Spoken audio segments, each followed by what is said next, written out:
এই সংবাদ সম্মেলনে উপস্থিত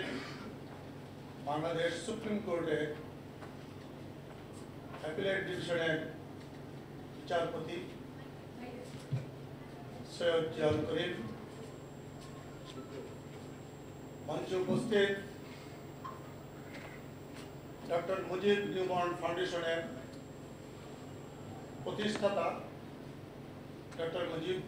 মুজিবুর রহমান, উপস্থিত বিশেষ অতিথি মাহমুদা সুলতানা আসমা, সাংবাদিক সাখাওয়াত হোসেন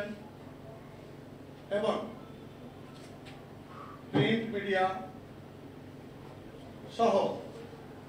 প্রেস মিডিয়া সাংবাদিক ভাই বোনেরা এবং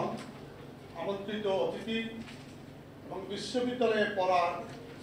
আমার জানা মতে আমাদের ছোট ভাই, তারুণ্যের চেতনা কতিপয় ছাত্র, এখানে যারা উপস্থিত হয়েছেন সবাইকে আমি ব্যক্তিগতভাবে রাষ্ট্রের ডেপুটি অ্যাটর্নি জেনারেল হিসাবে সবাইকে আমার পক্ষ থেকে সবাইকে অভিনন্দন জানাই। প্রিয় উপস্থিতি, আজকে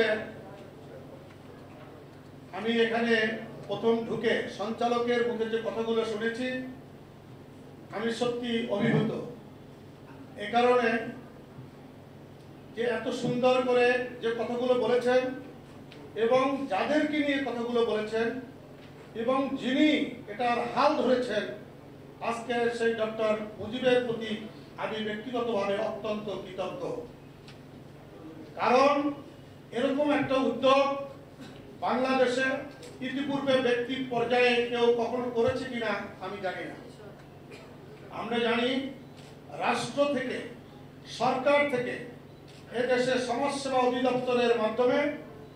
এ জাতীয় কোনো ঘটনা যদি তাদের সম্মুখে আসে কিংবা কোনো পথ শিশু কোনো পথের এরকম ফেরানো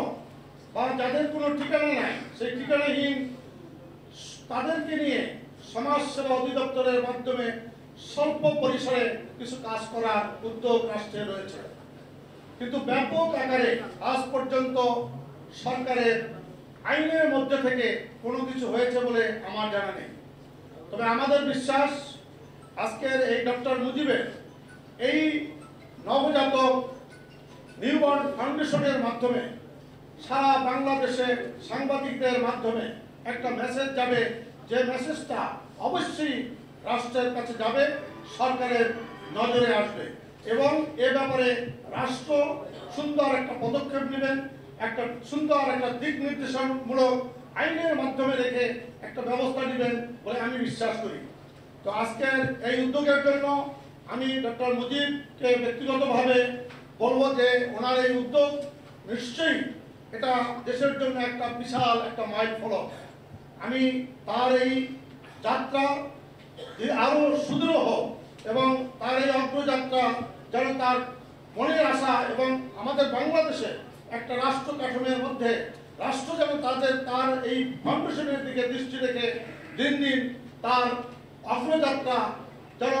চলমান থাকে, এই প্রত্যাশা রেখে আপনাদের সাংবাদিকের মাধ্যমে এই বিষয়টা সর্বত্র পৌঁছানোর আহ্বান রেখে আমার কথা শেষ করছি। আল্লাহ হাফেজ।